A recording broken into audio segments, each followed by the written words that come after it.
So I want you to nicely apply that in. If you see, I just took a dollop in my finger.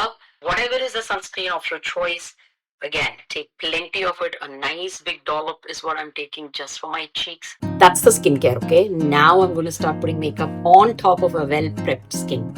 I take a little concealer and I like to just conceal under my eye because as I'm aging, there's loss of fat there and one huge khadda. I do have started a little bit of melasma. I'm menopausing, so I do have a little bit of tiny bit of melasma, which I don't like.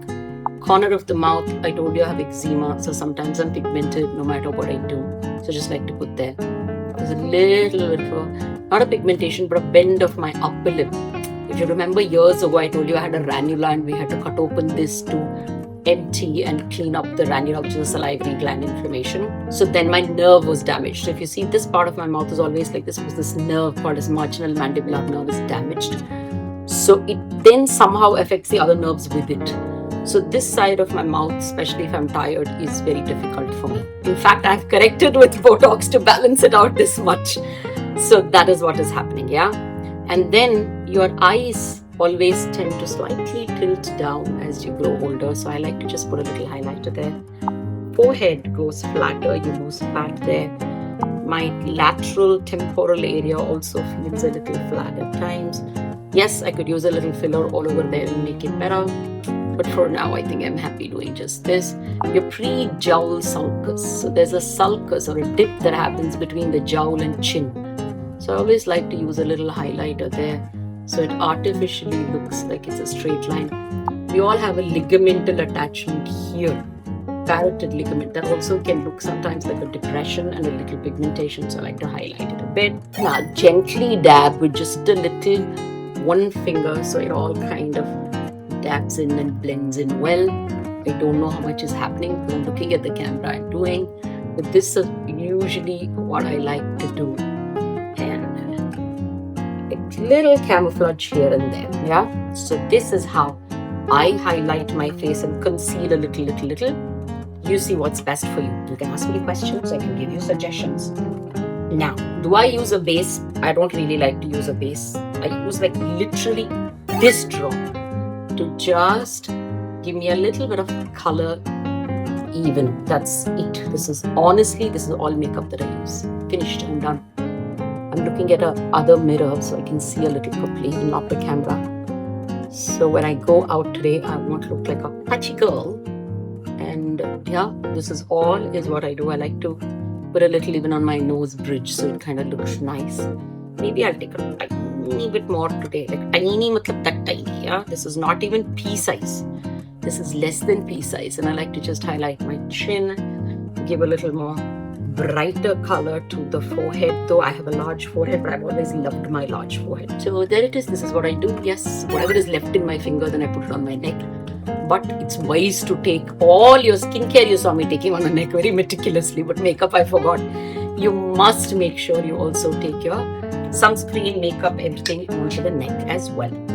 I like to keep it simple, easy. This is my blush stick, creamy one. So I just put a little bit of that on the side to just give me a color. Otherwise, I'm a typical yellow-based, pale complexion girl. I can look very pale. So a little bit of color there, and whatever left in the finger is what I do here. So that hooding of the eye kind of looks a little lesser. If I give a little more intense color, it looks like it's... What I also do for my eyes is I hate to get out without a mascara. So here is a little crayon that I use to just about give it a little shimmer. I like doing that, especially if I have somewhere to go. I actually do it even for my office every day. I like to look good every day when I go to office. Why not, right? That's done. And then I have my mascara. I know you all will be telling me, please tell us the product, please tell us the product. I somehow don't prefer doing that. One, because what I use may not be right for you. Yeah. And two, none of the colors may be right for you. What I'm using, brands may also not be right for you, because this is something I've used and tried and thrown and then found these are the good things for me personally and individually. For you, depending on your liking, your shades, your colors, your skin, do you sweat, do you not sweat, do you have an oily patch, you don't. you kind of decide what it is. Best would be to take a consultation with a makeup artist and just get your basic makeup kit sorted. Yeah, I think that's a very good idea for everybody to do. So you're not experimenting and buying 25 things and wasting space on earth and hollow in your pocket, but get a consultation. So that's my eyes. My brows are pretty decent, but sometimes, like I said, if I if I feel like it, since I'm doing the video, I just like to darken the in-between part of my brow, which I think as I'm aging is becoming scantier and lighter. So that's what I do. I start with the middle of the brow because you don't want the starting to become thick. So I literally start with the middle where the powder is a lot in the brush. So that takes that, and then I extend whatever is left to the rest of it. Make sure you get to the shape what you really like. I like a little arch, and to highlight a little arch.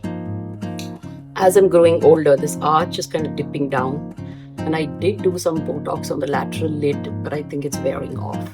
So this is what I usually finish off. Of course, I'm a South Indian, I'm an Indian, I love using my bindi. I'm going for Ganesh Chaturthi today to someone's house, so I like to use a nice bindi. So I'm going to use a nice thick bindi. I like the darker colors and brighter colors on my face. So I'm going to use a nice purple bindi right there. And there I go. Oh, lips. I like to just draw my lips. So I take a lip pencil, just draw exactly the border of my lip. I go there. I try and overdraw this, which is fallen down. Then with the same lip pencil, I'm just coloring the inside. That's all. I eat up my lipstick so quickly, but because of eczema, I can't use a long stay lipstick. So I'm done. And I can open my hair up, which will invariably be frizzy, but this is what I shall do. I shall do that. You know how the small hair just frizzes each time after a bath, but today I'm not going to iron and iron and iron. I'm just going to let it be, and here I am, all ready. Oh, like, subscribe, okay? Comment, like, love, share, subscribe to all.